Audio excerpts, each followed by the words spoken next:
The wind howled like a dying god, carving through the jagged peaks of the free lands with a hunger that knew no mercy. Isauria pressed her back against a shelf of ice, her lungs burning with the taste of frost. In this world, the snow was the only judge. The woman lying 10 paces ahead was already claimed by it. She was nearly buried, a motionless mound of blue-grey wool. Isauria's instincts screamed at her to leave, but then the wind shifted. A faint cry pierced the storm. She approached the body. Something wasn't right. The woman was dead, but she hadn't died running. She was curled protectively. With trembling fingers, Isauria pulled back the frozen wool. There, hidden against the dead woman's chest, was a baby. The child wasn't just alive, it was fighting. As Isauria lifted the child, a parchment slipped from the woman's grip, sealed in crimson. The years in the high timber were carved in bone and cedar. Gaiong grew not as a princess, but as a predator's shadow. Under Isauria's training, she learned to read the forest, the sounds, the scent, the silence before storms. Isauria watched her closely, especially her eyes. Sometimes those eyes flashed gold. By 18, she was a ghost of the peaks. The day the Iron Guard arrived, the sky turned purple. They came with a portrait and a decree. The Alpha King was dying, and the prophecy had begun. Women marked with the crescent were to be taken, not as brides but sacrifices. The Grand Duke found Gaiong, and saw not a girl, but a key. The Grand Duke found Gaiong, and saw not a girl, but a key.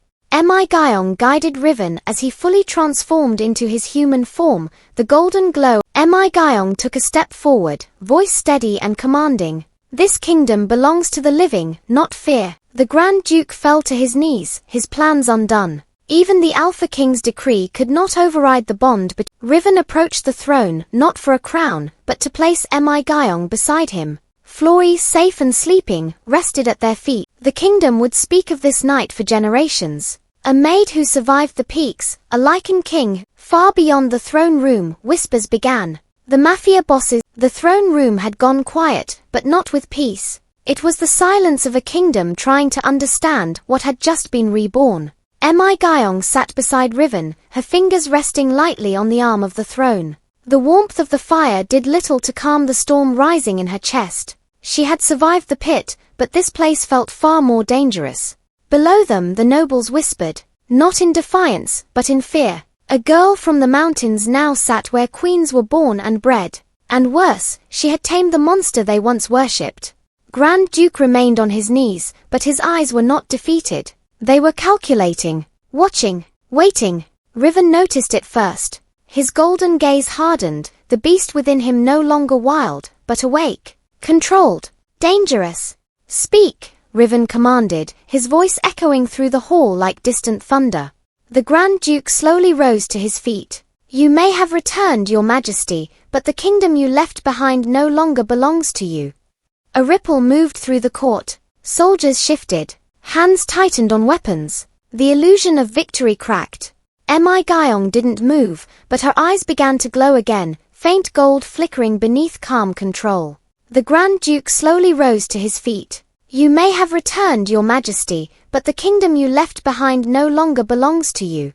A ripple moved through the court. Soldiers shifted. Hands tightened on weapons. The illusion of victory cracked. Gaiong didn't move, but her eyes began to glow again, faint gold flickering beneath calm control. The Grand Duke smiled thinly. While you were lost to the beast, we learned to survive without a king.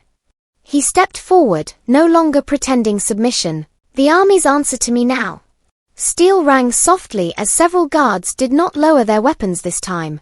Riven stood. The movement alone sent a shockwave through the room. You mistake control for loyalty, Riven said, his voice low, dangerous. They followed you out of fear. They will follow me out of instinct. For a moment, no one moved. Then another. The sound spread like the Grand Duke's smile vanished. The Grand Duke's smile vanished. Gaiong rose slowly from the throne. Her golden aura flared again.